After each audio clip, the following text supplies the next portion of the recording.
Did you know that 85% of people who sign up to a course don't actually complete it? Or why is that so many people have a gym membership these days but still struggle to get results? So in this video, I'm going to walk you through the exact strategies that you need to get results and understand that it's not just information that you require. So first and foremost, let's unpack why information is not always what you require, because having so much information just leads to overwhelm. You can get information anywhere these days. You can get it on Google as the first place to get it, but now you've got the likes of ChatGPT and AI, which can literally give you answers in a click of a finger. So it's not information that you need. And I get it all the time from people in the DMs that I know what I need to be doing, I'm just not doing it. And that is the thing that we want to come on to, which is the thing you require is not information, it's implementation. Because implementation is the thing that drives the needle forward and forces action. You see, what we're trying to do is we're trying to take all the information that we have and what you require and then put it in a specific place for you. It's the reason why open courses don't work. As I said, 85% of people don't complete them, because if you sign into a course, and you might have done this in the past, you get given all of the resources at one point, and it just leads to so much overwhelm. It's the same reason why inside the Hyrox project, we map that out for our clients, where we have levels to what we do inside of it from an education perspective, and I don't unlock the levels until the client requires it. And that's why I speak about clarity so much, which is the thing that you need to implement most importantly. So, for example, if you look at Tom's profile here, he joined our Prime program, which was a 4-week program. He just wants to get a little bit of a kickstart to understand a little bit more about what we do and get that clarity that he required. Tom's not new to the gym. I've known Tom for a long time, and he does train here and there, but there's so much information out there about Hyrox, about conditioning, about running, about lifting. It's too overwhelming for him to know exactly what he should be focusing on and what that should look like for him. So that's exactly what my job is to come in and go, right, what is the plan for you over the first 30 days, and then what is the long-term approach? So I gather all the information through our walkthroughs, which I'll show you on here, and then we go from there with what that sort of looks like for him. So the first goal was to get wedding ready. The whole reason he wanted to do was 30 days. He wants to sign up to a quick 30-day program, which is going to get him to a better position with his wedding coming up. Get leaner, get more toned, and have a little bit of a less fat face. That is his goal in his words. So we've done that over the first 4 weeks, and we've got down from literally, I think it was there, 70 kg down to 66.2.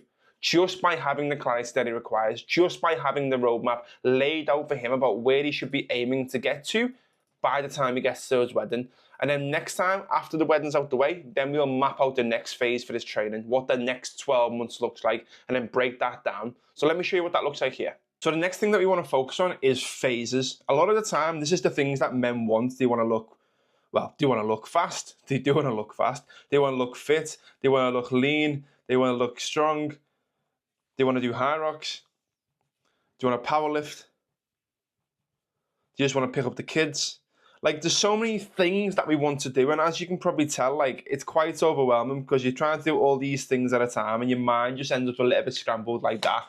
And you can definitely have all of these things, and I say all the time is that we can definitely focus on running like a runner and looking like a lifter, but the most important thing is you have to break it down into phases. So I said this many times before, your favorite influencer in the hybrid game, let's use Nick Bear, has had a strength background first. He's been a bodybuilder. So the reason why he looks like he does is not from running. As you can probably tell if you've watched his videos over the last few years, whenever he goes towards a marathon prep, he gets leaner and skinnier.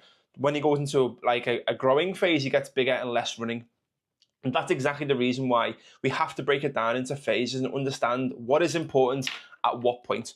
So you have to think out right now, what is the most important goal for you? Is it to look better or is it to run faster? Like, I know you want to do both, but what is most important? It's usually to look better. So let's look at leaner as the first example. That is going to be the focus for the first phase. And after that, you might want to focus on getting faster specifically. So you might have a goal of down the line, running a half marathon or PBing a 10K or whatever that sort of looks like for you. But what you want to think about doing is breaking it down into different phases. So you might have a phase 1, you might have a phase 2, and you might have a phase 3. In this phase, it's going to look completely different than this phase, because the big thing that we want to be focused on primarily is to get leaner. So what's this going to be? It might be more centered around strength training, because physique is going to be more important, kind of as well strength.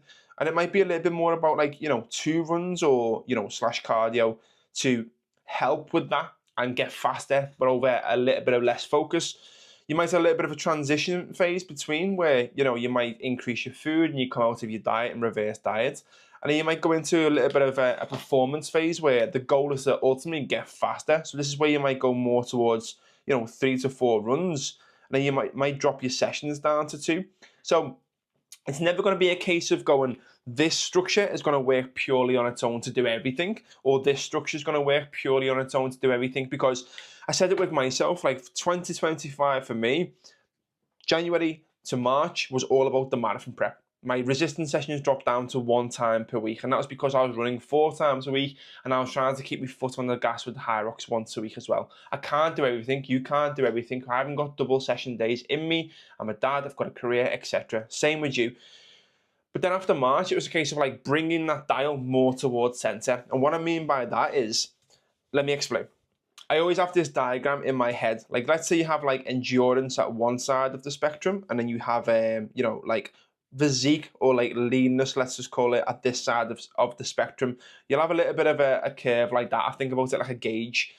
Sometimes you might push it there, and I said with the marathon prep for me, for example, and then my goal for between March and like May with the Hyrox was to bring it more to center, get more lifts in there, go back to a little bit more physique focused and less so much on the speed runs and you know, running all day every day. But I said in order to get leaner, sometimes you might go towards there first, where you focus a little bit more on the strength side and cardio and nutrition for that, and forget about that. You're not going to get super strong, you're not going to get super fast at that time, because that can come afterwards. So that's the next part of that puzzle. And the last point is just turn off all the noise. Everyone's going to have opposing views. There's so much stuff on social media, there's so much information, and it all contradicts each other. In the fitness industry, we get known for our answer always being it depends, because it simply does. The width of fitness is so wide, but then the depth of fitness can only go so deep. What people say to me, for example, is Diet Coke bad for you?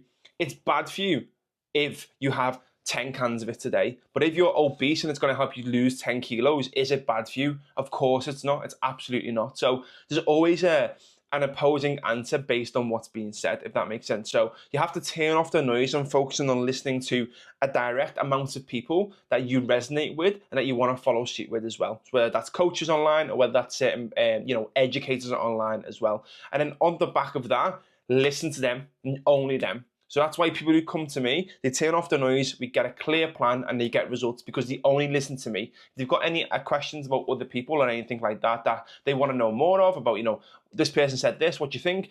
I'll always give my views on that, and I'll always lead them down the right path with that. But they're listening to me as the direct source, and that is the power of having a coach and someone to resonate with. So if you find that video useful, don't forget to drop it a like. Also, there's 2 links in the description. Number 1, you can work with me directly. The first link in the description. And I've also left 21 insights over 21 days that I'll send you in your inbox completely for free in the second link. So do one of them things, and I'll catch you in the next video.